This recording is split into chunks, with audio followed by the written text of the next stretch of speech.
Seorang pria di Cina sedang berlibur, seketika mendadak mobil yang dikendarainya mogok persis di depan kuil Shaolin.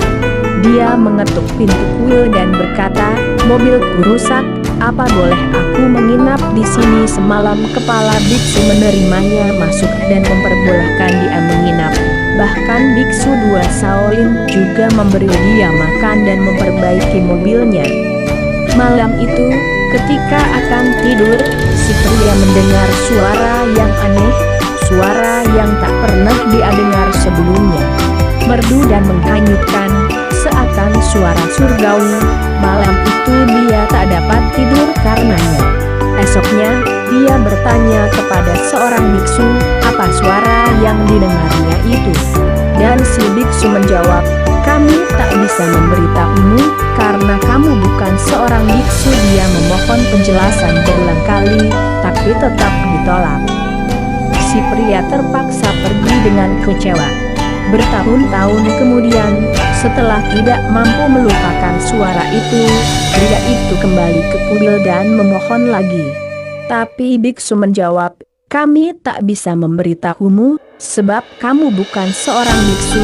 Pria itu menjawab, "Kalau satu-duanya care untuk mengetahui apa sumber suara itu adalah menjadi biksu, maka tolong, jadikan aku seorang biksu." Si biksu menjawab, "Kamu mesti berkelana menjelajah bumi, dan kemudian beritahu kami ada berapa banyak batang rumput di dunia dan berapa banyak jumlah pasir di dunia. Ketika kau menemukan jawabannya, kami akan terima kamu sebagai seorang biksu di sini." Si pria pun memulai pengembaraan dan 20 tahun kemudian dia kembali, dengan rambut sudah memutih semuanya. "Suhu, saya sudah tahu jawabannya. Secara desain ilah, bumi selalu dalam kondisi berubah terus-menerus, hanya Tuhan yang tahu jawaban dari pertanyaan yang kau tanyakan. Semua manusia hanya bisa mengetahui tentang dirinya sendiri, dan itu pun cuma bisa kalau YBS jujur, introspeksi dan bersedia menyingkirkan segala kemunafikan." Biksu menjawab, "Selamat, Anda sekarang resmi menjadi biksu. Kami akan menunjukkan padamu jalan ke misteri suara suci yang kau cari." Kemudian dia dibawa ke sebuah pintu kayu, suaranya berasal dari balik pintu itu, kata biksu sambil menyerahkan kunci. Dia membuka pintu kayu itu, ternyata di balik pintu kayu itu ada pintu dari batu. Kembali biksu memberi kunci untuk pintu batu tersebut dan ketika dia membukanya, ternyata di balik pintu batu itu ada pintu yang terbuat dari rubi.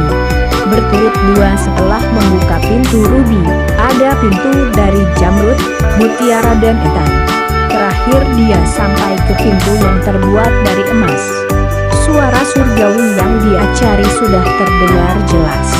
Biksu menyerahkan kunci emas sambil berkata, "Ini pintu terakhir, jawaban yang kau cari ada di balik pintu ini." Dengan tangan gemetar, si pria membuka kunci pintu emas, dan perlahan membuka pintu itu.